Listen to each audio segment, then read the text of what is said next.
नमस्कार मेरे प्यारे साथियों, मैं डीपी आज एक नए वीडियो के साथ आप लोगों के सामने हूँ। वीडियो चालू करने से पहले मैं आप लोगों से रिक्वेस्ट करना चाहता हूँ कि अगर इस चैनल के कंटेंट आपको पसंद आ रहे हैं तो आप हमारे इस चैनल को लाइक करिए, सब्सक्राइब करिए और शेयर करिए। आइए वीडियो की शुरुआत करते हैं। आज का विषय है जायंट ओजोन होल।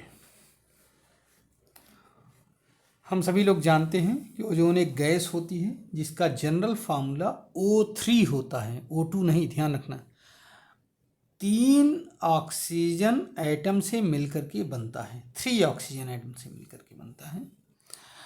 और अर्थ के सरफेस के पास ये गैस बहुत ही नुकसानदायक है क्योंकि ये ग्रीन हाउस गैस है, ट्रैप कर लेती है सनलाइट को।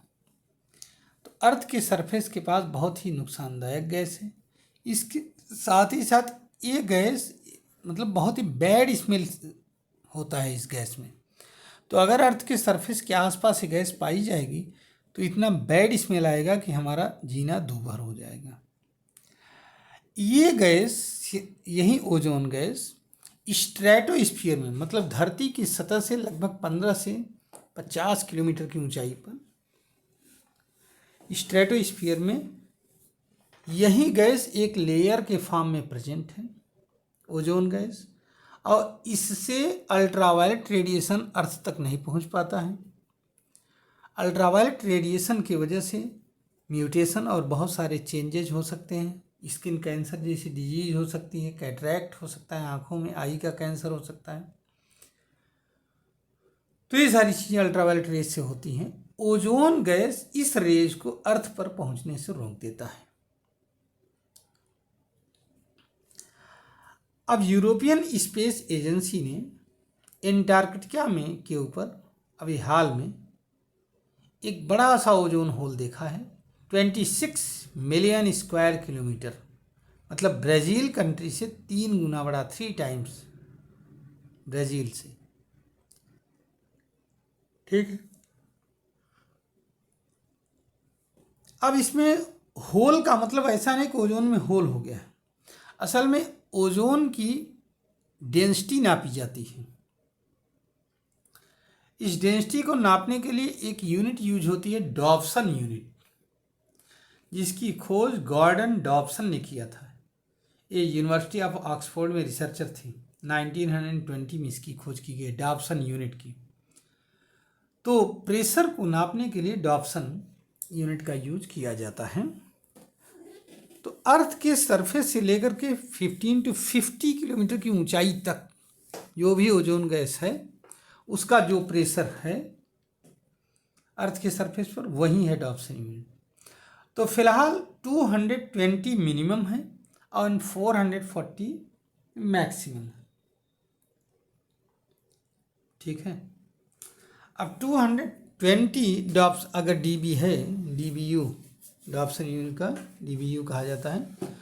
तो अगर 220 डीबीयू कहीं पर डेंसिटी है तो वहाँ ओजोन लेयर पतली है, अर्थात ओजोन होल हो चुका है, ये माना जाता है।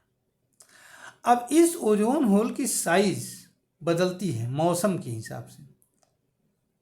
ठीक है। साइज बढ़ती भी है, घटती भी है। माना जाता है कि ये इस पर जो है धरती का ताप, दाब, विंड स्पीड, विंड की डायरेक्शन, इन सब चीज़ों पर ये निर्भर करता है। मतलब ओजोन होल की साइज अच्छा है, किसी महीने विशेष में, मंथ विशेष में भी बढ़ता घटता रहता है। जैसे सितंबर और नवंबर में ये लार्जेस्ट दिखाई पड़ता है होल अंटार्कटिका रीजन में। हालांकि अर्थ के चारों तरफ ओजोन का लेयर है और कहीं पर ये थोड़ा सा थिकर है, कहीं थिनर है। तो ऐसा माना जाता है कि जो थिन लेयर हैं, चूँकि हमने CFC गैसेस का प्रयोग, मतलब क्लोरीन और ब्रोमीन निकालने वाली गैसेस का यूज हम लोगों ने बंद कर दिया है, तो CFC क्लोरोफ्लोरोकार्बन का भी प्रोडक्शन अब बंद है। तो ऐसा माना जाता है कि 2040 तक ये रिकवर हो जाएंगे, बाकी के सब रिकवर हो जाएंगे। सिर्फ एंटार्क्टिक होल जो होगा वो 2060 तक लग जाए उसको रिकवर करने में, ऐसा माना जाता है। समझ रहे हैं।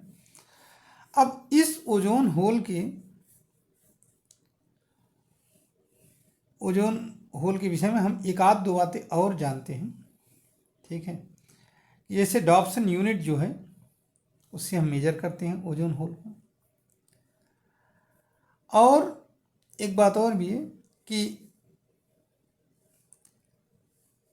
यूरोपियन स्पेस एजेंसी के मिशन के मैनेजर हैं, इन्होंने ये कहा कि ये जो 2023 में जो बड़ा होल दिखाई पड़ रहा है, इसके लिए 2022 में हुआ ज्वालामुखी टोगा आइलैंड पर होने वाले ज्वालामुखी के विस्फोटों की वजह से ये हुआ है। ओजोन के विषय में इतनी बातें बताई गई। उम्मीद है कि इस जानकारी से आपको कुछ न कुछ लाभ मिलेगा। आप इसको शेयर करिए, चैनल को हमारे सब्सक्राइब करिए। धन्यवाद, नमस्कार, जय हिंद, जय भारत, वंदे मातरम।